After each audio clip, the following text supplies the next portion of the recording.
Salatullah, salamullah. Bismillahirrahmanirrahim. Assalamualaikum warahmatullahi wabarakatuh.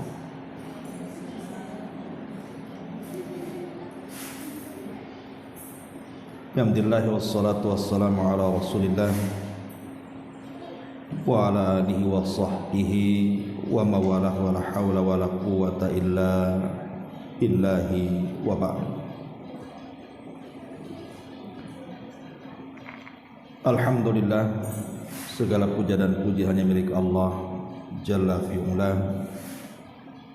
Salawat hingga salam kita hadiahkan kepada Rasul kita Nabi besar Muhammad sallallahu alaihi wa ala alihi wasallam.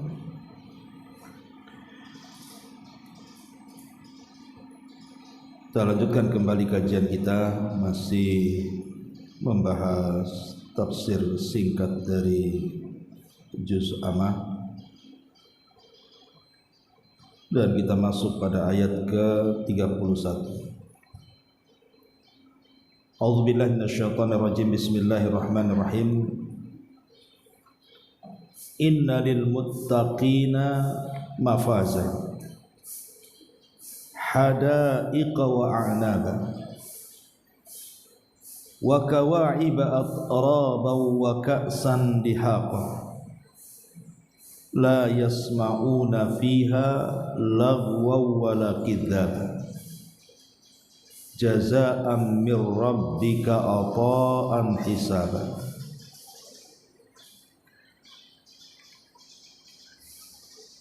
Allah Subhanahu wa taala berfirman di sini, sesungguhnya orang-orang yang bertakwa akan mendapatkan kemenangan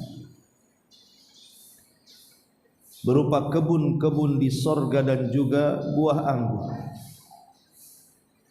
dan gadis-gadis remaja yang sebaya dan gelas-gelas yang penuh berisi minuman. Di sana mereka tidak mendengar percakapan yang sia-sia maupun perkataan dusta. Itu sebagai balasan dan pemberian yang cukup dari Tuhan. Taib. Ma'asyiral muslimin muslimat yang dimuliakan Allah Subhanahu wa taala. Di sini Allah Subhanahu wa taala mengatakan innalil muttaqina mafaza, sesungguhnya bagi orang-orang yang bertakwa ini akan mendapatkan keberuntungan. Ma'asyiral muslimat yang dimuliakan Allah Azza wa Jalla, siapa orang-orang yang bertakwa ini? Dan apa makna takwa itu sendiri? Kemudian apa saja yang bisa menyebabkan takwa kita ini meningkat? Dan yang terakhir, apa balasan bagi orang-orang yang bertakwa?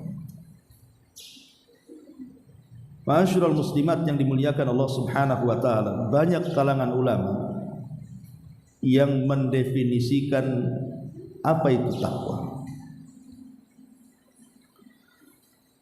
Salah satunya adalah Abdullah ibn Umar radhiyallahu anhuma. Abdullah ibn Umar radhiyallahu anhuma pernah ditanya, apa itu takwa? Maka beliau mengatakan, alla tadunna annaka khairun min ahadin. Alla tadunna annaka khairun min ahadin. Takwa adalah, kata beliau, jangan sampai engkau menyangka bahwa engkau itu lebih baik dibandingkan orang lain. Takwa adalah jangan sampai engkau menyangka bahwa engkau jauh lebih baik dibandingkan orang lain. Karena kalau seandainya seseorang itu sudah mulai membanggakan dirinya dengan ibadah-ibadah yang sudah dilakukannya, kemudian merendahkan orang lain, maka ini ciri kehancuran dia. Anas bin Malik radhiyallahu anhu meriwayatkan sebuah hadis. Di zaman Nabi sallallahu alaihi wasallam ada seorang laki-laki yang luar biasa ibadah, baik puasanya, baik salat malamnya, baik baca Qur'annya, luar biasa. Sehingga para sahabat Nabi SAW takjub dengan orang itu, karena keheranan para sahabat kepada sahabat satu itu yang rajin ibadahnya luar biasa itu. Akhirnya kemudian mereka menceritakan perkara itu kepada Nabi SAW.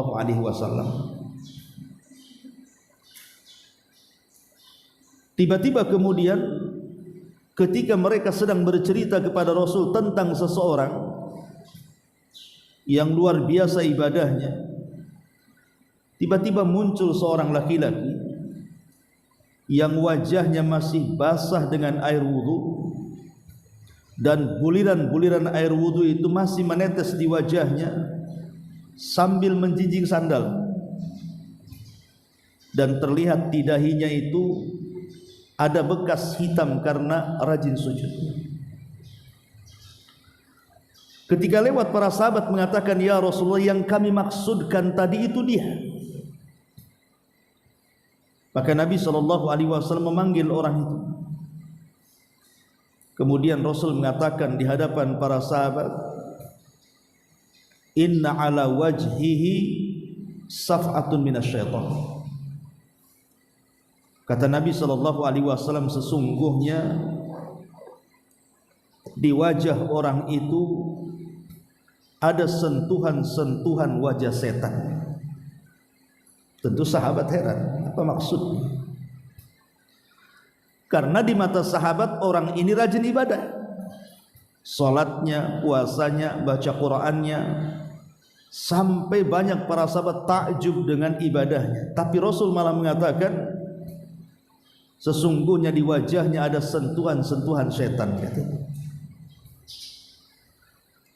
Maka Nabi SAW memanggil orang ini, orang yang dianggap hebat ibadahnya itu. Kemudian Nabi SAW bertanya kepada laki-laki, "Wahai fulan, aku ingin bertanya kepadamu." Maka orang ini mengatakan, "Tentu wahai Nabi, wahai Rasul, silahkan." Maka kemudian Nabi SAW mengatakan, "Apakah ketika engkau datang menemui kaum, engkau berkata kepada dirimu sendiri bahwa tidak ada orang yang lebih baik daripada engkau dari kalangan mereka?" Jujur saja. Maka tiba-tiba sahabat ini mengatakan, "Tentu wahai Rasul." Lihat bagaimana kisah ini. Nabi SAW mengatakan kepada ahli ibadah dari kalangan para sahabat yang membuat takjub sahabat yang lainnya bahwa di wajahnya ada sentuhan syaitan. Kemudian Rasul menjelaskan di hadapan para sahabat, karena dalam hati orang ini ada ujub, merasa bahwa ibadahnya itu melebihi ibadah kaumnya, merasa bahwa dirinya lebih hebat dibandingkan kaumnya. Dan ini adalah akhlak syaitan, karena syaitan yang mengatakan di hadapan Allah, "Ana khairun minhu khalaqtani min nar wa khalaqtahu min tin." Aku lebih baik dibandingkan si Adam itu. Aku loh tercipta dari api sementara dia kau cipta dari tanah. Makanya jangan sampai kemudian kita ini merendahkan ibadah orang lain. Dan apa faedahnya kita ini melihat memperhatikan ibadah orang itu apa? Harusnya yang diperhatikan kan ibadah kita, bukan ibadah orang kita perhatikan. Karena belum tentu ibadah yang kita lakukan itu diterima atau tidak. Kenapa sibuk pula kemudian memperhatikan ibadah orang? Makanya Nabi SAW mengatakan, "Idza qala ar-rajulu halakan nas fahuwa ahlakum." Fahuwa ahlakum. Apabila seseorang berkata hancurlah manusia, hakikatnya Allah yang menghancurkan dia. Karena kata-kata itu merendahkan orang. Makanya Allah dengan tegas mengatakan, alam tara ilal ladzina yuzakkuna anfusahum balillah yuzakki man yasha wala yadlimuna fatila. Tidakkah engkau melihat orang-orang yang mereka merasa bersih diri mereka, padahal Allah yang membersihkan siapapun yang dikehendakinya. Makanya Nabi SAW sampai mengatakan, thalathun muhlikat, ada 3 perkara yang menghancurkan manusia itu. Pertama, syukhun muta', kekikiran yang diikuti. Wahawan muttaba', hawa nafsu yang dituruti. Wa ijabul mar'i binafsi, dan kekaguman terhadap diri sendiri. Ma'asyiral muslimat yang dimuliakan Allah Subhanahu wa taala, saya teringat dengan perkataan Imam Syafi'i. Bagus sekali kata-kata beliau. Apa kata beliau? Idza anta khifta ala amalikal ujubah, jika engkau takut pada amalanmu tertimpa ujub, kagum terhadap diri sendiri, fangdur ridhan man tatlubu, maka lihatlah ridha siapa yang kita cari. Wa fi ayyi thawabin targhabu, balasan mana yang kamu harap. Wa min ayyi iqabin tarhabu, siksaan mana yang kau takuti. Wa ayyi afiyatin tashkuru, kesehatan mana yang kau syukuri. Wa ayyi bala'in tadhkuru, dan musibah mana yang kau ingat. Fa innaka idza tafakkarta fi wahidati min hadhihi al-hisal saghura fi ainika amaluka. Kata Imam Syafi'i, jika engkau merenungkan salah satu saja dari perkara-perkara ini, niscaya amalmu akan mengecil dalam pandangan kedua matamu. Lihat bagaimana dalamnya perkataan Imam Syafi'i. Jika engkau takut pada amalanmu ada ujub, kekaguman dengan amalannya sendiri, maka lihatlah ridha siapa yang kita cari. Balasan mana yang kita harapkan, siksaan mana yang kita takuti, kesehatan mana yang sudah kita syukuri, dan musibah mana yang kita ingat. Ma'asyiral muslimin yang muslimat yang dimuliakan Allah Subhanahu wa taala, ini yang pertama, bahwa takwa adalah jangan pernah merasa kita lebih dibandingkan orang lain dari segi ibadah. Karena menangisnya ahli maksiat karena maksiatnya itu lebih baik dibandingkan bangganya orang bangga dengan segudang ibadahnya. Karena menangisnya orang menangis karena maksiat itu tanda dia bertobat. Tapi bangganya dengan bahagianya dan gembiranya dengan ibadahnya sendiri, itu bisa menggugurkan amalan. Makanya kenapa para ulama mengatakan, kalau seandainya aku tahu sujudku ini diterima oleh Allah Subhanahu wa taala, itu sudah cukup. Besok aku siap mati. Karena Allah Subhanahu wa taala mengatakan, innama yataqabbalullahu minal muttaqin, karena Allah hanya menerima dari hamba-hamba Allah yang bertakwa. Maknanya ketika kita tahu bahwa satu sujud kita diterima oleh Allah, kita sudah dianggap orang yang bertakwa. Ini makna yang pertama dari Abdullah ibn Umar radhiyallahu anhu. Makna yang kedua dari Ali radhiyallahu anhu. Ali radhiyallahu anhu juga ditanya apa itu takwa. Maka beliau mengatakan at-taqwa tarkul israri 'alal ma'siyati wa tarkul ightirari bit ta'ati. Takwa adalah meninggalkan israr. Israr itu terus menerus di atas kemaksiatan kepada Allah Azza wa Jalla, dan meninggalkan berbangga dengan ketaatan. Jadi Ali radhiyallahu mengatakan takwa adalah tarkul israr, tinggalkan dari terus menerusnya kita di atas kemaksiatan.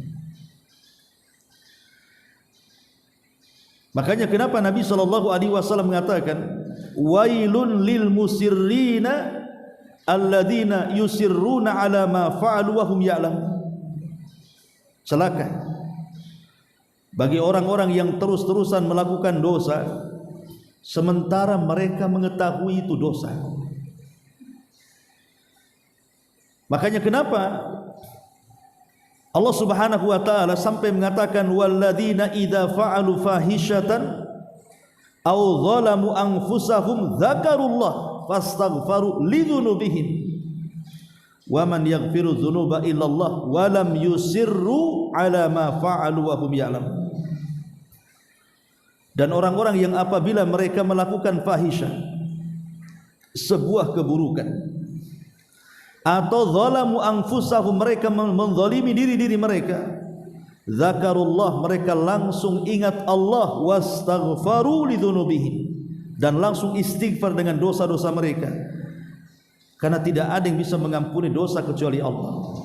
Dan Allah katakan di akhir ayat Al-Imran 135 ini, walam yusirru ala ma fa'al, dan mereka tidak terus-terusan alias berhenti dari apa yang mereka lakukan dari maksiat itu, wahum ya'lamun, dan mereka mengetahui. Inilah sifat-sifat orang yang bertakwa, tidak terus-terusan di atas kemaksiatan dan dia tahu itu maksiat. Karena bagi seorang muslim, maksiat itu diibaratkan orang yang duduk di bawah gunung.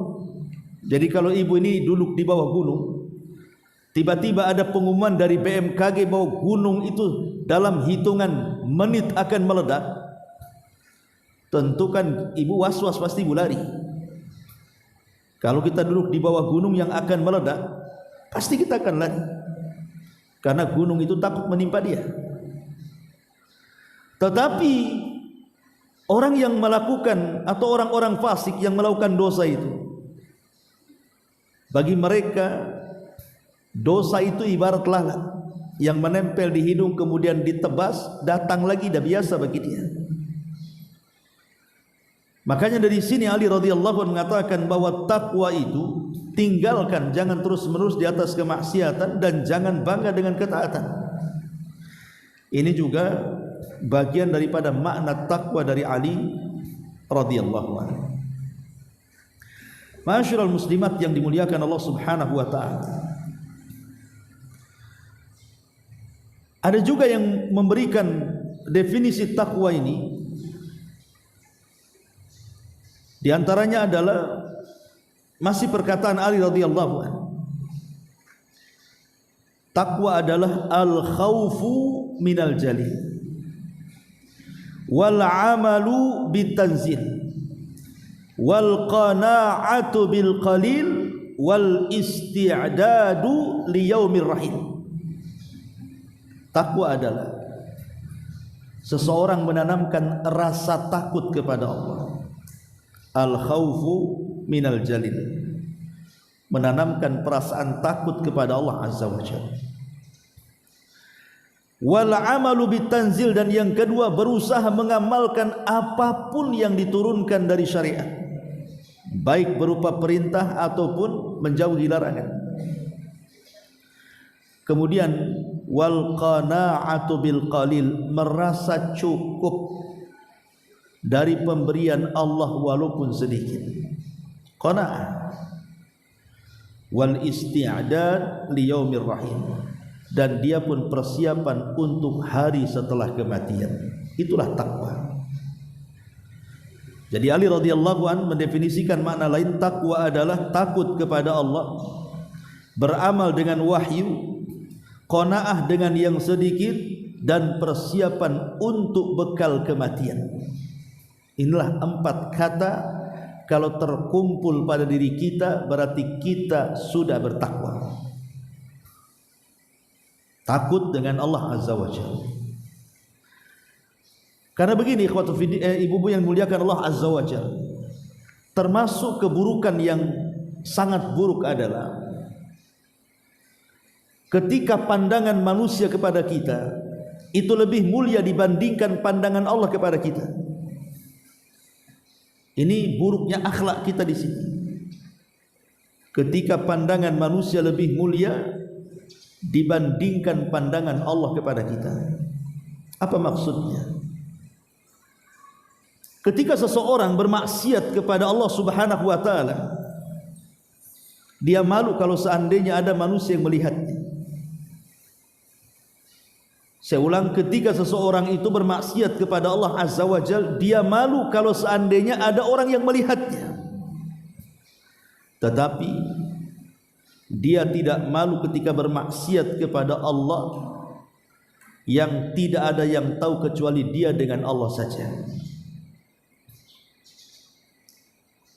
Makanya kenapa Allah Subhanahu wa taala lewat lisan Rasulnya mengatakan bahwa ada orang-orang yang menghadap kepada Allah itu dengan membawa pahala sebesar gunung Tihama. Faja'alaha haba'an mansura, tapi Allah hancurkan semua amalan. Kenapa alasannya? Karena idza khalau bimaharimillahi intahaquha. Karena kalau dia sedang bersendirian antara dia dengan Allah, di hadapannya ada keharaman, dia pun melakukan keharaman. Itu namanya al-jaza min jinsil amal. Ketika dia malu maksiatnya dilihat manusia, tapi tidak malu maksiatnya dilihat Allah, maka sebagai balasannya semua pahalanya digugurkan. Alhamdulillah. Ya. Maka kalau seandainya kemudian pandangan manusia lebih mulia dibandingkan pandangan Allah, artinya orang ini enggak punya takut kepada Allah.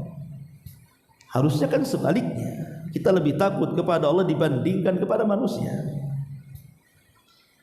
Jadi kalau ada orang masih meyakini bahwa pandangan manusia lebih mulia dibandingkan pandangan Allah, berarti dipertanyakan takwanya. Karena hakikatnya dia belum takut kepada Allah kan. Kemudian yang kedua, wal amalu bitanzil, beramal dengan wahyu. Apapun yang wahyu perintahkan, laksanakan. Apapun yang wahyu larang, tinggalkan. Apapun yang wahyu haramkan, tinggalkan. Apapun yang wahyu halalkan, nikmati, selesai. Menjalankan perintah, menjauhi larangan, meninggalkan yang diharamkan, menikmati yang dihalalkan, itulah takwa. Simple. Ya. Kemudian yang ketiga, wal qanaa'atu bil qalil. Qanaa'ah bil qalil itu artinya merasa redha dengan pemberian Allah Azza wa Jalla. Mau diberikan banyak, alhamdulillah. Alhamdulillahilladzi bi ni'matihi tatimmu shalihat. Mau diberikan sedikit juga, alhamdulillah ala kulli hal. Jadi dia senantiasa lisannya memuji Allah Subhanahu wa taala, karena Allah akan senantiasa dipuji walaupun saat dia senang ataupun susah. Itulah orang qanaah itu. Dia akan terus memuji Allah dalam kondisi apapun, karena dia yakin bahwa ketika Allah Subhanahu wa taala memberikan rizki kepada dia itu, Allah sudah berikan rizki seadil mungkin, dan di balik pemberian itu ada hikmah yang kita tidak tahu. Ada maslahat yang kita tidak tahu di situ. Kenapa Allah tidak memberikan kekayaan yang lebih kepada kita? Dan kenapa pula Allah Subhanahu wa taala tidak menjadikan orang kaya itu fakir? Boleh jadi ada yang Allah sembunyikan yang kadang-kadang kita tidak tahu. Wa asa an takrahu syai'an wa huwa khairul lakum. Terkadang apa yang kita anggap jelek itu baik pula di hadapan Allah. Dan yang terakhir, wal isti'dadu birrahil, kata Ali, persiapan untuk hari sebelum kematian kita. Itulah orang cerdas. Al-kayyisu man dana nafsah wa amila lima ba'dal maut. Orang cerdas itu orang yang selalu introspeksi dan selalu mempersiapkan untuk bekal setelah kematian. Ini makna takwa yang ketiga dari Amirul Mukminin Ali ibn Abi Thalib radhiyallahu anhu. Kemudian makna takwa yang keempat dari Talaq ibn Habib rahimahullahu taala, dia mengatakan, at-taqwa amalun bi ta'atillahi raja'a rahmatillahi ala nuri minallahi wa tarku ma'siyatillahi makhafatallahi ala nuri minallahi. Takwa adalah seseorang beramal dalam rangka mentaati Allah. Seseorang beramal dalam rangka mentaati Allah karena mengharap rahmat Allah, atas bimbingan dari Allah. Beramal karena ketaatan kepada Allah, karena mengharap rahmat Allah berdasarkan bimbingan dari Allah. Dan juga meninggalkan maksiat karena Allah, dikarenakan takut akan siksa Allah menurut bimbingan dari Allah. Itulah takwa, kata Talaq ibn Habib. Ya. Jadi Talaq ibn Habib membagi dua kalimat di sini. Pertama, takwa itu kita senantiasa beramal. Beramalnya itu untuk siapa? Karena ketaatan kepada Allah, bukan karena manusia. Saya sholat karena Allah, saya puasa karena Allah, saya hadir di majelis taklim karena Allah. Untuk apa coba? Mengharap dapat rahmat Allah, kasih sayang dari Allah Subhanahu wa taala. Tentunya beramal dalam rangka ketaatan kepada Allah tidak lepas dari bimbingan Allah. Tidak bisa beramal asal-asalan, harus mencocoki sunnah Nabi, ya, baru dikatakan takwa. Sebab kalau seandainya dia hanya beramal dalam rangka mentaati Allah, mengharap rahmat Allah, tapi caranya bukan bimbingan dari Allah, tidak akan diterima amalan itu. Man amila amalan laisa alaihi amruna fahuwa rad. Barang siapa yang beramal sebuah amalan yang tidak ada contohnya, ditolaklah amalan itu. Makanya harus ada bimbingan dari Allah. Lah sebagaimana melaksanakan ketaatan itu mengharap rahmat Allah atas bimbingan Allah, meninggalkan maksiat juga sama. Ketika kita meninggalkan maksiat, kita tidak menggibah lagi, kita tidak berzinah lagi, kita tidak minum khamar lagi, kita tidak zalim lagi. Itu tidak lain karena takut akan iqab dari Allah Subhanahu wa taala, dan meninggalkan maksiat pun tetap dari bimbingan Allah Azza wa Jalla, supaya kita mendapatkan hidayah. Lah ma'asyiral muslimat yang dimuliakan Allah Azza wa Jalla, ini juga bagian daripada makna takwa. Takwa sendiri saking pentingnya sampai Allah Subhanahu wa taala menjadikan takwa ini sebagai wasiat. Pertama, wasiat secara umum bagi hamba-hambanya, sebagaimana tertuang dalam surah An-Nisa 131. Walaqad wassaynal ladzina utul kitaba min qablikum wa iyyakum anittaqullah. Dan sungguh kata Allah, kami sudah berwasiat kepada orang-orang yang diberikan kitab sebelum kalian dan juga untuk kalian. Apa itu? Bertakwalah kepada Allah. Yang kedua, bahwa wasiat takwa ini dikhususkan bukan hanya kepada seluruh hamba, tapi dikhususkan oleh Allah kepada orang-orang yang beriman. sebagaimana tertuang dalam surah Al-Imran ayat 102. Ya ayyuhalladzina amanu taqullaha haqqa tuqatih wa la tamutunna illa wa antum muslimun. Wahai orang-orang yang beriman, bertakwalah kalian kepada dengan sebenar-benar takwa, dan jangan mati kecuali kalian menjadi seorang muslim. Bahkan bukan hanya Allah yang berwasiat, Rasul pun selalu berwasiat dengan takwa ini. Hadis yang pernah kita bahas dalam kitab Arba'in Nawawi, hadis Abi Dzar, di mana Rasul mengatakan apa? Ittaqillaha haitsuma kunta wa atbi'is sayyi'atal hasanata tamhuha wa khaliqin nas bi khuluqin hasan. Bertakwalah kepada Allah dimanapun kalian berada. Dan kebiasaan Rasul itu kalau mengirim pasukan, maka wasiat pertama kepada pasukan perang itu, bertakwalah kalian kepada Allah. Bahkan Umar bin Khattab radhiyallahu an menulis surat kepada putranya Abdullah ibn Umar radhiyallahu anhuma. Di antara isi suratnya, amma ba'du fa inni usika bi taqwallah. Adapun setelah itu, kata Umar, ingat wahai putraku, maksudnya Abdullah ibn Umar, kuwasiatkan engkau untuk senantiasa bertakwa kepada Allah Azza wa Jalla. Bahkan yang lebih hebat lagi adalah Umar bin Abdul Aziz rahimahullahu ta'ala. Saat detik-detik wafatnya, datang kawannya namanya Maslamah ibn Abdul Malik. Maslamah ibn Abdul Malik hadir di samping Umar bin Abdul Aziz yang ketika itu sedang sakaratul maut, sedang nazar. Jadi Maslamah ibn Abdul Malik ini mengatakan kepada Umar bin Abdul Aziz, sekiranya engkau berwasiat kepadaku, hai Amirul Mukminin, entah soal harta yang kau tinggalkan untuk anak-anakmu, berwasiat kepadaku, nanti aku akan sampaikan wasiatmu kepada anak-anakmu, karena anak-anakmu masih kecil. Tapi Umar bin Abdul Aziz mengatakan, aku tahu bahwa hartaku tidak mungkin kuberikan kepada siapapun kecuali anak-anak, tetapi itu tidak penting bagiku.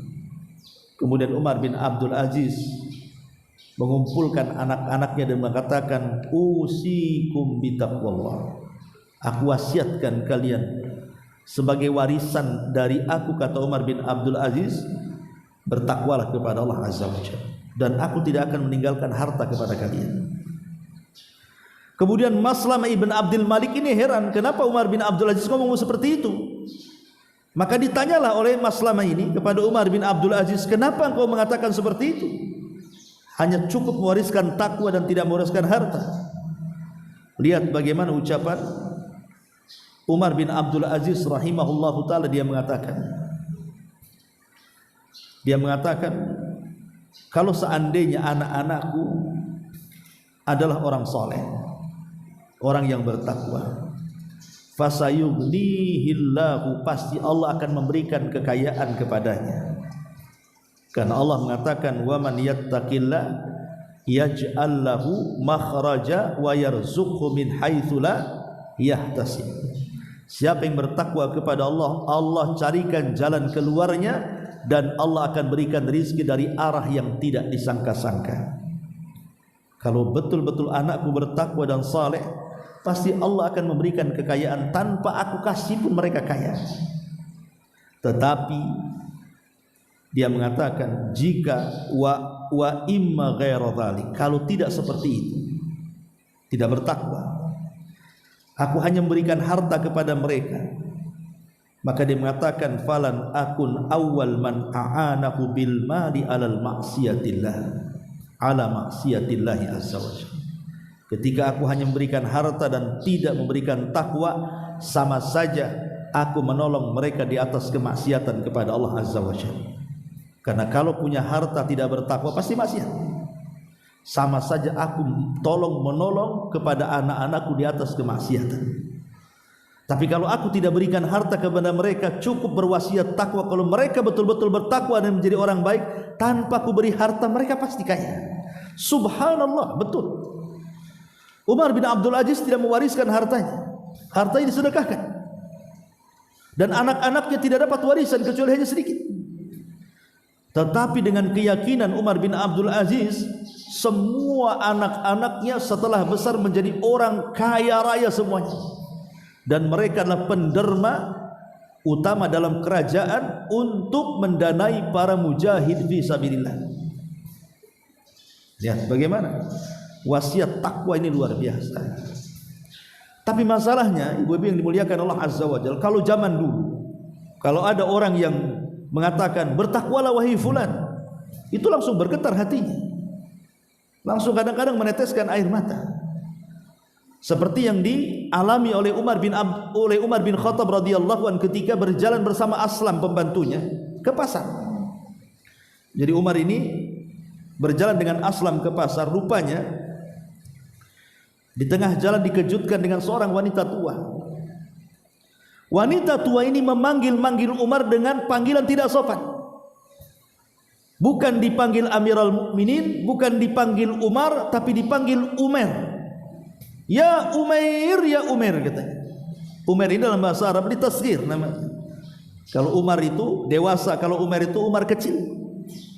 Ya, jadi itu panggilan tasghir untuk mengecilkan seseorang. Aslam pembantunya marahlah. Kenapa berani-beraninya wanita tua ini memanggil kalimat Umair, tidak memanggil kalimat Amirul Mukminin, padahal dia Amirul Mukminin.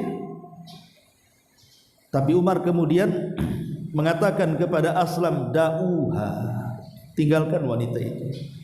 Kemudian dilihatnya Umar tiba-tiba mencucurkan air mata, menangis karena sedih. Kemudian Umar mendekati wanita tua itu. Tiba-tiba wanita tua itu mengatakan, ya Umair, aku masih ingat kau masih kecil-kecil itu, suka bermain-main di pasar Ukan. Kemudian engkau beranjak dewasa, tiba-tiba sekarang menjadi Amirul Mukminin. Ittaqullah, bertakwa kau kepada Allah Azza wa Jalla katanya. Langsung bergetar Umar sambil menangis. Kemudian Umar mengatakan kepada Aslam, ya Aslam, tahu enggak wanita itu siapa? Kata Aslam, saya tidak tahu. Maka Umar mengatakan, dia adalah Haulah bin Hakim.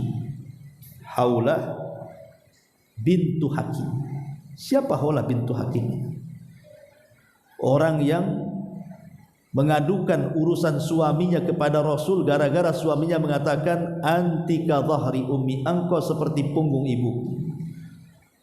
Kemudian Rasul mengatakan, engkau sudah diceraikan suami. Kata Haulah, tidak mau, anak-anakku banyak. Akhirnya turunlah surah Mujadilah, penghapus kalimat antika dhahri ummi. Bukan kalimat cerai yang dianggap kalimat cerai di masa jahiliyah, tapi di masa Islam dianggap kalimat dihar. Turun surah Mujadilah khusus untuk Haulah bintu Hakim. Kata Umar, tahu enggak wahai Aslam dia siapa? Dia adalah Haulah bintu Hakim yang suaranya didengar dari 7 lapis langit sana sampai turun surah Al-Mujadilah. Syahidnya di sini siapa? Umar bin Khattab bergetar tuh ketika dikatakan bertakwalah kau kepada Allah. Tapi orang sekarang mana lagi ibu-ibu bertakwalah bu, ya biasa aja, nggak ada getar-getarnya. Kenapa? Karena hati kita sudah keras masalahnya. Mau dinasihati apapun malah kita marah yang dinasihati, kayak kau aja yang paling alim katanya. Bukan berterima kasih dinasihati. Makanya kenapa setiap Jumat itu loh bapak-bapak itu senantiasa dinasihati dengan takwa, karena di antara rukun Jumat itu adalah mengucapkan kalimat takwa. Seorang khatib kalau dia menjadi khatib Jumat, maka di antara rukun Jumat itu mengingatkan soal takwa di permulaan khutbah itu setiap Jumat. Makanya sebagian ulama mengatakan seseorang suami atau seorang laki-laki dianggap gagal dia melaksanakan Jumat itu kalau keluar tidak menambah takwanya. Karena setiap Jumat dikasih tahu bertakwa terus tuh. Ya. Itulah ma'asyiral muslimat yang dimuliakan Allah Azza wa Jalla. Makanya kita perlu tahu apa sih yang bisa mendorong kita ini supaya bisa atau menjadi orang yang bertakwa itu, apa pendorongnya? Ma'asyiral muslimat yang dimuliakan Allah Azza wa Jalla. Yang pertama, khauful iqab al-ukhrawi. Tanamkan perasaan takut akan siksa di akhirat. Sering membaca ayat-ayat azab, macam mana Allah mengazab orang-orang ahli maksiat di neraka. Bacalah hadis-hadis tentang bagaimana ngerinya neraka supaya kita makin takut. Ya. Kemudian yang kedua, bukan hanya takut akan iqab di akhirat, takut juga akan iqab di dunia. Karena ada dosa-dosa itu yang Allah Subhanahu wa taala segerakan azabnya di dunia sebelum akhirat. Maka dengan kemudian kita berpikir bahwa jangan sampai Allah Subhanahu wa taala menyegerakan azabnya sebelum akhirat, maka timbullah perasaan takut di sini. Kemudian yang ketiga, banyak-banyaklah berharap raja'us tsawabid dunya. Banyak-banyak mengharap kepada Allah agar dengan ketaatan kita kepada Allah itu kita diberikan banyak kebaikan di dunia. Dan yang keempat, raja'us tsawab al-ukhrawi. Dan dengan memperbanyak ketaatan kita kepada Allah itu, maka kita berharap bahwa Allah akan berikan balasan yang besar kelak di akhirat. Kemudian yang kelima, khauful hisab. Takutlah akan hisab. Bahwa setiap ucapan kita akan dipertanggungjawabkan, setiap perbuatan kita akan dipertanggungjawabkan, setiap apa yang diucapkan hati kita juga ada pertanggungjawabannya. Berpikir bahwa semua akan dipertanggungjawabkan. Sehingga kalau dia berpikir semua akan dipertanggungjawabkan, kan kalau ngomong hati-hati, ini ada balasannya. Kalau mau bergerak hati-hati, bahwa setiap gerakan juga ada jawaban dan balasannya. Ya. Maka orang itu akan jadi baik itu kalau mengingat yaumul hisab. Kemudian yang keenam, al-haya'u min nadharillah. Tanamkan sifat malu dari pandangan Allah. Tadi yang saya sudah katakan, jangan memuliakan pandangan manusia kepada kita dengan merendahkan pandangan Allah kepada kita. Orang ini tidak punya malu. Ya. Kalau orang punya malu baik bersendirian ataupun di tengah halayak ramai, pasti tidak akan maksiat dia.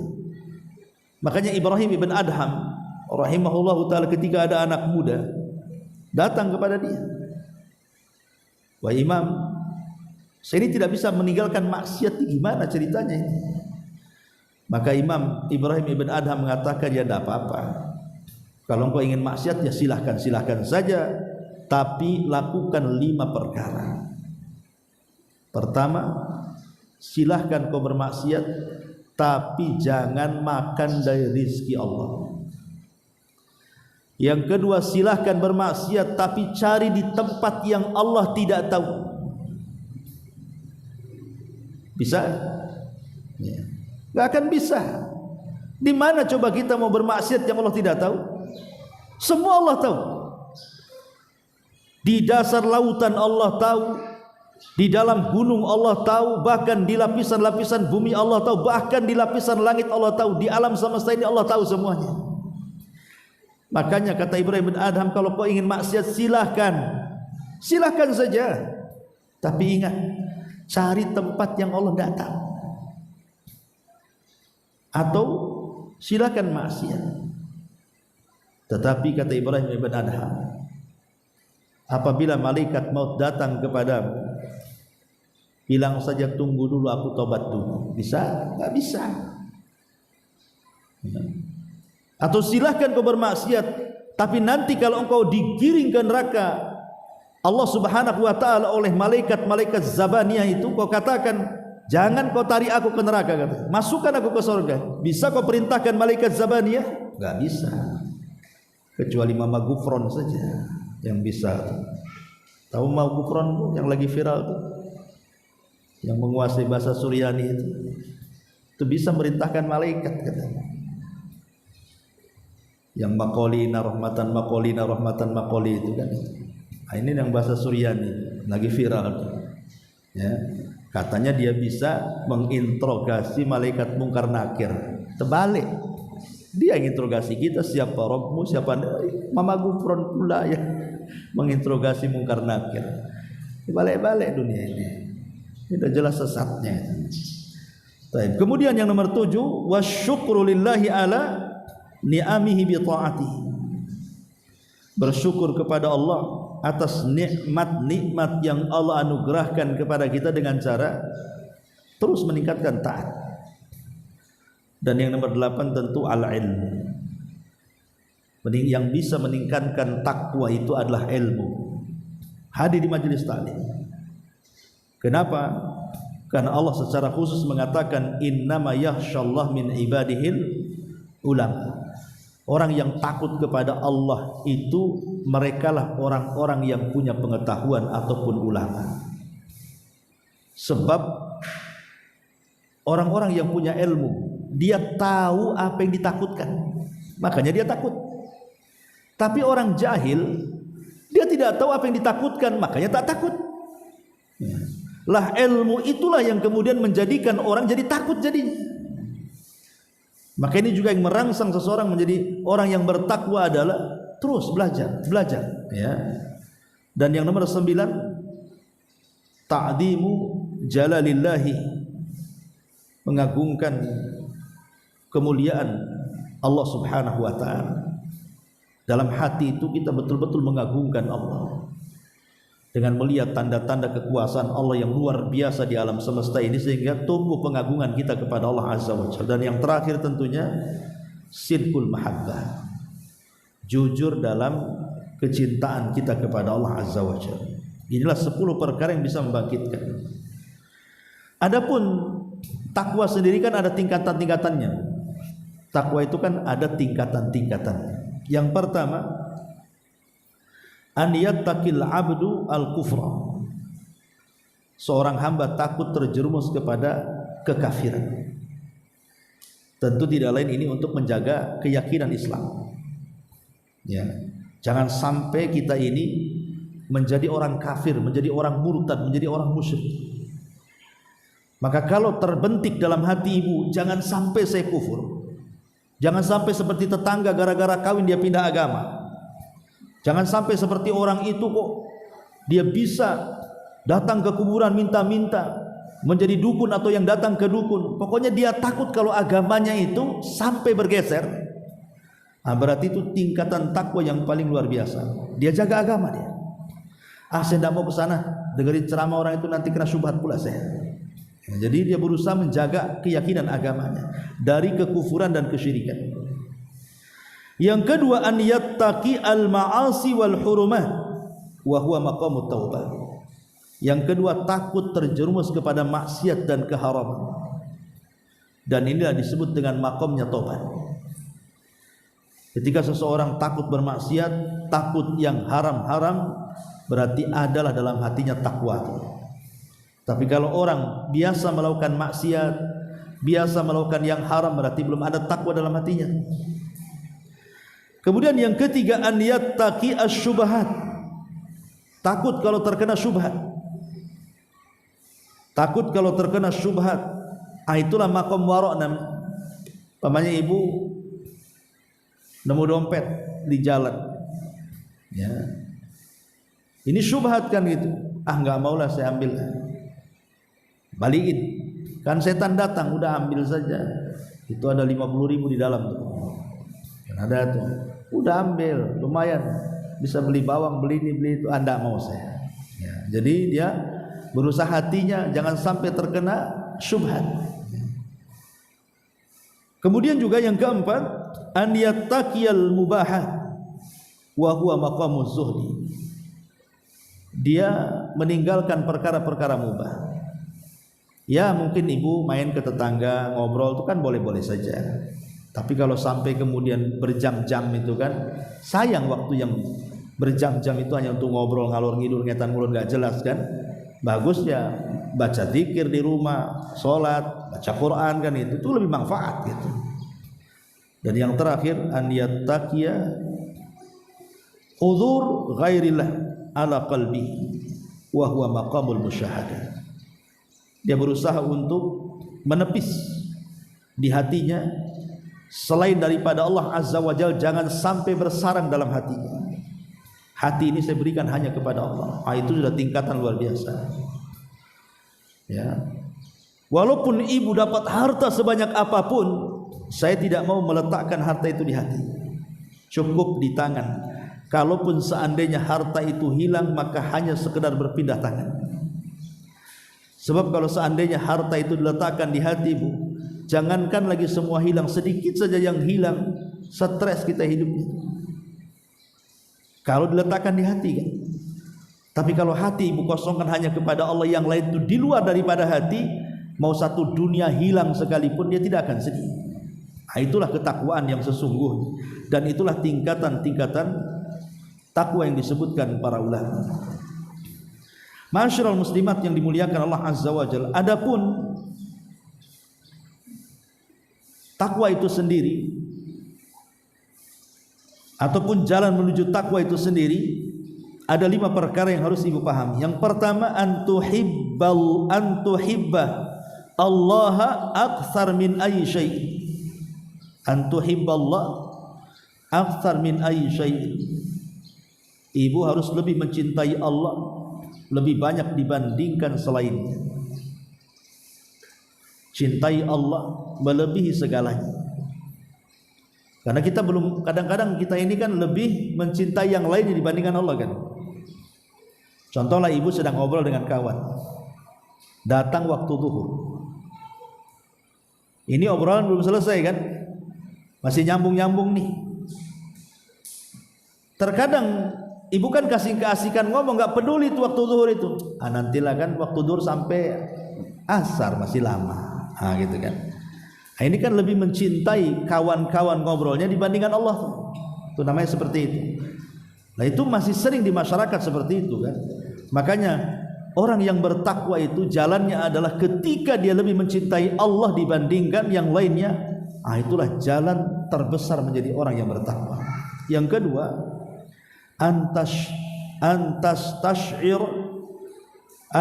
tash'ira muraqabatallahi daiman. Engkau terus merasakan bahwa setiap ucapan, gerakan, tingkah laku kita itu terus dipantau dan dilihat Allah, dan tertanam terus. Ibaratnya ibu kemana-mana itu ada CCTV lah. Kalau sesama manusia saja, Bu, kalau umpamanya ada tukang bangunan, dia bekerja, kemudian ibu yang punya rumah nongkrongi, otomatis tukang bangunan yang bangun rumah ibu itu akan rajin tuh. Kenapa? Ada tokenya di situ, nongkrongi kan itu. Coba tokenya hilang, ya ngerokok, duduk, ngobrol, nggak selesai kerjanya kan. Jadi sesama manusia saja terkadang kalau diawasi itu semangatnya kerja. Anak-anak PT kalau sudah ada atasannya semangat, nggak berhenti dia kerja. Takut kena skor, takut kena pecat kan gitu. Lah kenapa dengan makhluk kok sedemikian takutnya? Sementara hari-hari kita dipantau dan diawasi Allah Subhanahu wa taala, kok kita tidak merasakan itu semuanya? Bahwa ada CCTV yang lebih canggih dibandingkan CCTV dunia, yang dia mengetahui di mana saja kita berada, dalam kondisi apapun, dengan siapapun dia tahu. Ya. Kemudian yang ketiga, anta'lama akibatal ma'asi. Agar tahu bahwa setiap maksiat yang kita lakukan itu ada akibatnya, baik di dunia ataupun di akhirat. Semua ada akibatnya. Makanya ketika Nabi SAW menasihati orang-orang muhajirin, apa kata Rasul? Ya ma'syaral muhajirin, khamsun idza btulitum bihinna wa a'udzu billahi an tudrikuhun. Muhajirin, ingat, jangan sampai kalian tertimpa 5 perkara. Kalau sampai tertimpa 5 perkara, a'udzubillah, aku berlindung kepada Allah. Jangan sampai kalian kena. Yang pertama kata Rasul, malam tadharil fahishatu fi qaumin qat hatta yu'linu biha illa fasyafihi mutta'un wal auja allati lam takun madat fi aslafihimul ladina madat. Ketika sebuah fahisyah, maksudnya perzinahan dan yang semacamnya dari LGBT-nya lah, itu sudah terang-terangan dilakukan, Maka apa yang terjadi kecuali Allah akan timpakan kepada mereka penyakit taun dan penyakit-penyakit selain taun yang belum pernah terjangkit di zaman kalian. Bayangkan di zaman Nabi enggak ada penyakit ini. Tapi di zaman kelak ketika maksiat zina terang-terangan akan ditimpakan kepada mereka, menunjukkan bahwa setiap maksiat itu pasti ada akibatnya. Akibatnya apa? Ya tadi, menularnya penyakit, berbagai macam penyakit kan. Kita lihat hari ini penyakit AIDS lah, sampai hari ini ada obatnya, belum ditemukan, padahal kita menyaksikan bagaimana pertemuan orang-orang cerdas, profesor, dokter, penemu dan begitu seterusnya. Mereka berusaha loh mencari obat penangkal AIDS ini. Berusaha mereka kan. Yang kita herankan, kenapa kalian sibuk mencari obat untuk mengobati penyakit AIDS itu? Padahal itu tidak akan merubah apapun. Seandainya pun ditemukan obatnya untuk mengobati penyakit AIDS ini, apakah tidak mungkin Allah akan kirim lebih parah penyakit daripada AIDS? Bisa saja Allah kemudian kirim bakteri yang lainnya, muncul penyakit yang lainnya kan? Karena yang dilawan itu bukan melawan AIDS, bukan. Kita bukan sedang melawan AIDS, yang dilawan itu Allah masalahnya. Kalau Allah sudah dilawan, siapa yang bisa mengalahkan Allah? Kalau AIDS itu bisalah kita lawan dengan dicari obat-obatan, mungkin kalah dia lama-lama bakteri-bakteri. Tapi kalau yang dilawan Allah, siapa yang bisa? Allah sudah jelas mengatakan wala taqrabuz zina, jangan dekat zina. Kalian malah berzina pula. Tiba-tiba muncul penyakit AIDS, kalian lawan AIDS-nya. Salah. Yang kalian lawan itu harusnya zinahnya, bukan AIDS-nya. Hentikan zina itu, hilang nanti penyakit itu, maksudnya begitu. Lah setiap maksiat itu pasti ada dampaknya kan. Ini yang pertama. Kemudian yang kedua kata Rasul, malam yang kusul mikyala wal mizan. Tidaklah seseorang itu sudah mulai mengurang-urang takaran, timbangan gitu, illa ukhidu bisini wa syiddatil mu'nati wa jawri sultani alaihi. Ketika kemudian mulai curang dalam berdagang, ini kan maksiat, curang dalam berdagang kan, mengurangi takaran, mengurangi timbangan, mengurangi meteran, ataupun mengurangi hak-hak karyawan, tidak digaji dengan kebenaran dan begitu seterusnya. Apa yang terjadi? Allah akan kuasakan 3 azab tuh. Pertama, paceklik yang berkepanjangan. Yang kedua, susahnya ekonomi. Dan yang ketiga, Allah kuasakan pemimpin zalim. 3-tiganya ada di negeri kita ini. Lihat paceklik di sebagian tempat di negeri Indonesia ini, kadang-kadang sampai kering gitu, sampai belah-belah tuh ya, tanah itu saking lama tidak hujan. Susah ekonomi. Nah, sekarang kita rasakan susah ekonomi. Semua jadi mahal kan. Kemudian dikuasakan pemimpin zalim yang hanya mementingkan mereka dan kroninya saja. Dia tidak mementingkan rakyatnya. Sebenarnya itu akibat ulah kita semua sebenarnya. Kenapa? Boleh jadi kita ini dalam keseharian masih bermuamalah dengan cara curang. Mungkin ibu yang jadi pedagang masih suka kurang-kurang takaran, timbangan, meteran dan begitu seterusnya. Ataupun kita jadi pembeli, kadang-kadang main kutil saja, pengutil ya, ngambil gitu, belum ada izin itu, belum diizinkan penjualnya udah main ambil aja, tahu-tahu kecetak jadi beli. Lah itu nggak dibayar, yang satu dimakan tuh ya.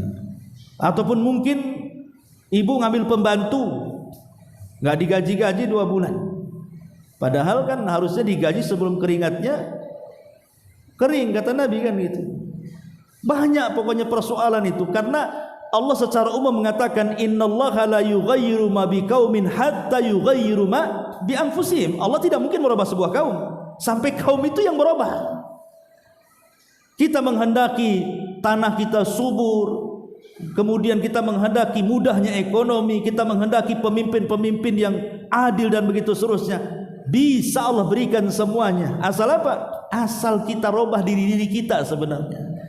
Walau anna ahlal qura amanu wattaqau la fatahna alaihim barakatin minas sama'i wal ardh. Kalau penduduk negeri itu beriman dan bertakwa, berkah langit bumi itu Allah turunkan. Selesai. Ya. Ma'asyiral muslimat yang dimuliakan Allah Azza wa Jalla, dan begitulah nasihat Rasul sampai 5 perkara tadi. Kemudian yang keempat, anta ta'allam kaifa tuqawimu hawa wa tataghallab alaihi. Untuk belajar bagaimana caranya kita menghadapi hawa nafsu. Karena hawa nafsu inilah yang mencegat adanya takwa.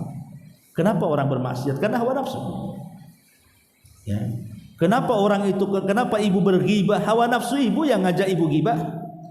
Kenapa ibu kemudian mencaci, memaki, mengadu domba? Hawa nafsu yang mengajak ke situ. Itulah yang kemudian takwa kita terhalang dengan itu. Makanya kalau kita bisa melawan hawa nafsu tidak bisa dihilangkan. Nggak bisa ibu datang ke awal bros, datang ke dokter bedah, dok tolong hilangkan jantung saya, biar nggak ada hawa nafsu di dalamnya. Mati yang ada. Kita tidak mungkin menghilangkan hawa nafsu. Yang bisa itu ditekan hawa nafsu itu. Bagaimana caranya hawa nafsu ditekan itu? Ya. Nah, kemudian yang kelima, antudrika makayid asyaitan. Kenali jerat-jerat langkah setan itu seperti apa. Kalau ingin menjadi hamba yang bertakwa, kenali langkah-langkah setan itu kayak apa. Karena setan itu kan menggoda manusia bagaimana menjadi orang itu. Yang pertama nih, dibuatnya orang itu kufur, musyrik. Ya, di bawahnya kemudian kalau tidak bisa dibuatnya bid'ah. Kalau tidak bisa dibuatnya maksiat. Kalau tidak bisa dibuatnya dia sibuk dengan perkara-perkara yang tidak ada faedahnya. Dan begitu seterusnya. Langkah-langkah setan itu kan harus dipahami supaya kalau kita tahu langkah-langkah setan, kita tidak akan mengikuti langkahnya. Wala tattabi'u khutuwati syaitan. Jangan kalian ikut langkah-langkah setan. Karena setan itu aduwwum mubin, musuhmu yang nyata. Ya. Lah di sini Allah Subhanahu wa taala mengatakan innalil muttaqina mafaza. Inilah orang-orang yang bertakwa. Mereka akan diberikan mafaza, keberuntungan. Apa keberuntungannya?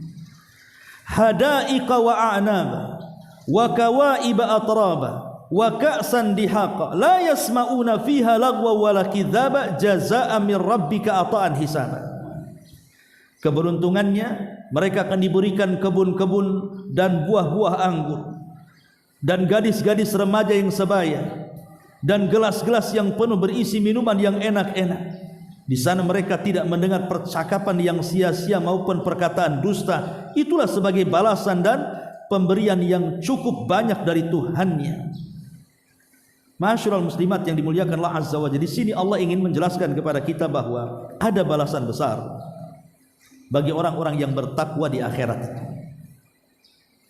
Yang pertama, balasan besar yang Allah sudah siapkan di akhirat itu al-istiqbal al-hafil yaumal qiyamah. Bahwa orang-orang yang bertakwa kelak pada hari kiamat itu mereka akan menjadi tamu-tamu Allah. Mereka akan menjadi tamu-tamu Allah. Yauma nahsyurul muttaqina ila rahmani wafda. Dan kami akan kumpulkan pada hari itu orang-orang yang bertakwa menuju Allah sebagai wafda, sebagai tamu-tamunya. Mereka akan disediakan kendaraan-kendaraan yang mewah-mewah, disaksikan orang ramai cemburu dengan kendaraan itu, saking indahnya. Mereka akan dinaikkan kendaraan-kendaraan itu. Ketika orang lagi kepanasan, yang satu tersiksa, yang satu teradab, dia pula enak naik kendaraan itu, menjadi tamu-tamu Allah Azza wa Jalla. Yang kedua, sorga. Balasan bagi orang yang bertakwa, apalagi kalau bukan sorga. Sebagaimana di sini ayat ini yang kita baca ini, ya, di mana Allah Subhanahu wa taala menyediakan sorga yang luar biasa, dari kebun-kebunnya yang indah, dari buah-buahnya yang lezat, dari gadis-gadisnya. Ibu nanti kan jadi gadis semuanya. Nggak ada kayak muka-muka ibu-ibu di sorga itu, nggak ada. Apalagi yang sudah tua-tua di dunia, nggak ada di sorga itu. Karena di sorga itu usia ibu berkisar 32 sampai 33 tahun saja. Sekitar itu umur penduduk sorga itu. Segitu ya, nggak naik-naik. Ya nggak turun, ya nggak naik. Segitu saja. Kalau di dunia kan tidak. Tahun depan sudah naik lagi angka kita. Kaca udah mau dipecahkan aja, udah mulai keriput kan gitu. Tapi di sorga kan nggak seperti itu. Ya. akan jadi gadis-gadis remaja yang sebaya. Belum lagi gelas-gelas yang penuh dengan minuman-minuman lezat, dari minuman anggurnya, dari susunya, dari madunya, dari air bersihnya, dan begitu seterusnya. Dan mereka tidak mendengar percakapan yang sia-sia. Di dunia ini, Bu, telinga kita ini kadang-kadang mendengar hal yang menyakitkan hati. Bentar-bentar ada ngomongin kita, sakit hati kita. Bentar-bentar ada yang gibah kita, sakit lagi hati kita. Lama-lama stroke kan gitu. Karena asih digibahin, dijelekin, ada saja orang itu yang tidak suka dengan kita. Itu di dunia, di sorga nggak ada. Nggak ada orang yang bergibah, nggak ada orang yang menjelek-jelekan, mengadu domba, nggak ada di sorga itu. Makanya tidak akan mendengar percakapan yang sia-sia maupun perkataan dusta, itu tidak ada. Yang ngeprank, yang apa, tidak ada di sorga itu. Ya. Dan itu balasan yang besar dari Allah Subhanahu Wa Taala. Kemudian yang ketiga, dijauhkan dari neraka. Sebagaimana disebutkan dalam surah Al-Lail ayat 17, wa sayujannabuhal atqa, dan sungguh kami akan jauhkan orang-orang yang bertakwa itu dari api neraka. Kemudian yang keempat, al-falahu fid dunya wal akhirah, diberikan keberuntungan yang luar biasa di dunia dan di akhirat. Kemudian yang kelima, takfirus sayyi'at, semua dosa-dosanya akan diampuni. Wa man yattaqillah yukaffir anhu sayyi'atihi, dalam surah At-Talaq ayat 5, barang siapa yang bertakwa kepada Allah, hapuskan kesalahannya. Dan yang keenam, tahqiqu ma'iyatillah, dia akan mendapatkan kebersamaan Allah di dunia, dalam kubur, sampai kepada akhirat. Allah akan senantiasa bersamanya. Dan tentu dia akan mendapatkan ketenangan baik di dunia ataupun di akhirat. Orang yang bertakwa di akhirat sudah jelaslah, di dunia dia akan tenang karena dia punya Allah Subhanahu Wa Taala. Wallahu a'lam bishawab. Ini penjabaran sedikit dari surah An-Naba. Baik, sebelum saya tutup, silakan kalau ada bertanya.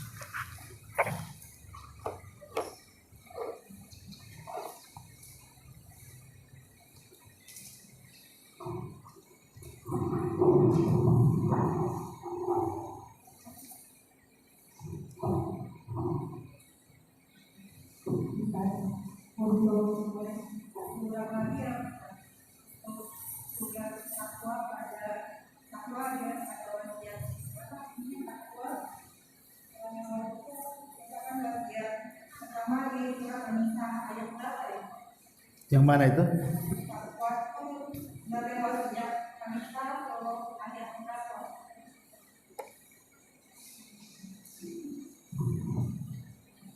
An-Nisa, yang mana itu? Yang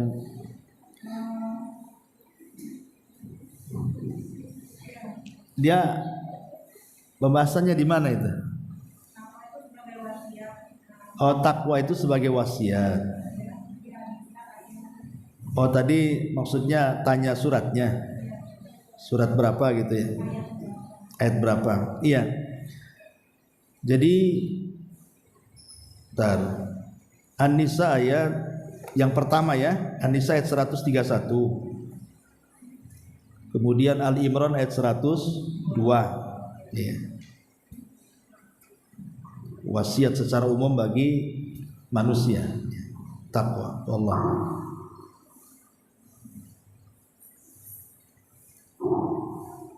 Karena hanya ayat lain boleh itu pernah mendapatkan di ayat 90 itu mengatakan jawaban lain jawaban pertanyaan aja yang satu jawabannya itu pergi ke tempat yang pasti matahari di mana tidak ada pelindung matahari di sana. Terus ada orang yang mengatakan kalau tempatnya itu adalah Jaya karena itu tidak ada penaung karena di dunia sendiri tidak berpakaian mereka. Apakah kita bisa menerima pasir atau sementara pasir tidak berpakaian? Tidak, Zulkarnain itu kan dia safar ke 3 arah. Dalam Quran kan cuma ke 3 arah saja. Salah satunya dia mengarah ke tempat di mana di situ ada manusia yang telanjang, tidak punya rumah, tidak punya pakaian, mereka hanya sembunyi saja di lubang-lubang kan gitu. Ya. Sebagian para ulama mengatakan, itulah memang ada manusia-manusia seperti itu, belum sampai kepada mereka tentang peradaban. Ya seperti orang-orang primitif lah kan gitu ya. Orang-orang yang di dalam hutan itu kadang-kadang kan karena belum sampai peradaban kepada mereka, terkadang mereka nggak pakai baju, pakai koteka atau pakai apa kan begitu ya. Nah, itu maksudnya Zulkarnain sampai kepada kaum yang seperti itu, kaum yang belum sampai peradaban kepada mereka. Dan Zulkarnain mengajarkan peradaban kepada mereka, karena salah satu tugas Zulkarnain itu adalah memberikan kepada seluruh manusia dari arah yang dia ambil tempuh untuk berdakwah itu sebuah kebaikan, terutama mengajak manusia ke dalam tauhid. Satu-satunya raja yang tidak pernah duduk di singgasana itu ya Zulkarnain itu. Karena dia sibuk tuh, kata Abdullah ibn Abbas radhiyallahu anhu, dia itu melakukan perjalanan itu sampai 500 tahun ketiga arah itu. Ya, dan mendakwakan tauhid. Sampai juga dia mengarah kepada kaum yang degil tidak mau beriman, sampai Allah mengatakan imma an tu'adzibahum, boleh engkau mengazab mereka ataupun kau mengampuni mereka. Kalau mereka beriman, ampuni mereka. Kalau mereka menentang, azab mereka. Jadi Zulkarnain tegas antara beriman selamat, tidak beriman tidak selamat. Dalam Islam itu kan ada 3, beriman, perang, jizyah, bayar upeti gitu. Kalau Sulaiman enggak, beriman selamat, kalau tak beriman tak selamat kalian, gitu modelnya. Lah Zulkarnain sendiri itu kan Islam karena dakwahnya Nabi Ibrahim. Bahkan dia pernah tawaf bersama Ibrahim dan juga Ismail di Ka'bah. Jadi Zulkarnain itu masuk Islam karena wasilah Nabi Ibrahim alaihi salatu wasallam yang mendakwahkan dia sehingga menjadi raja yang beriman. Begitu fatwa daripada Syekh Shalih Ibn Utsaimin rahimahullahu taala ketika ditanya dalam fatwanya Nur al-Darbi tentang sejarah Zulkarnain itu. Jadi dia masuk Islam di tangan Ibrahim dan sempat tawaf keliling Ka'bah, kemudian dia keliling dunia sampai terakhir ke arah munculnya Ya'juj dan Ma'juj. Dia mendapatkan satu kaum yang tidak dapat dipahami bahasanya kecuali mendatangkan 10 penerjemah. 10 penerjemah itu dengan 10 bahasa. Ya, umpamanya dari bahasa Sunda ke Jawakan, dari bahasa Jawa ke Padangkan, dari bahasa Padang ke Melayukan, terus sampai 10 bahasa baru oh iya paham kata Zulkarnain maunya apa. Rupanya orang itu mengatakan bahwa ada Ya'juj dan Ma'juj yang selalu datang mengacau mereka, membunuh mereka, mengambil penghasilan mereka. Mereka minta agar antara mereka dan Ya'juj Ma'juj itu dibentengi. Ya, kemudian saking semangatnya mereka mengatakan, baik kami akan berikan upah, yang penting kami tidak diganggu. Kata Zulkarnain, tidak perlu, aku sudah kaya, ngapain pula upah-upah. Kau sediakan besi saja, nanti kita garap sama-sama katanya. Akhirnya dibuatlah benteng. Wallahu alam. Adapun yang tadi kemudian Zulkarnain mendapatkan sebuah kaum yang tidak berpakaian dan begitu seterusnya, yaitu kita hanya melihat dohir daripada ayat bahwa Zulkarnain masuk ke daerah yang belum sampai peradaban kepada mereka. Ya kita katakan orang-orang primitif lah gitu. Dakwahnya sampai ke situ. Wallahu a'lam.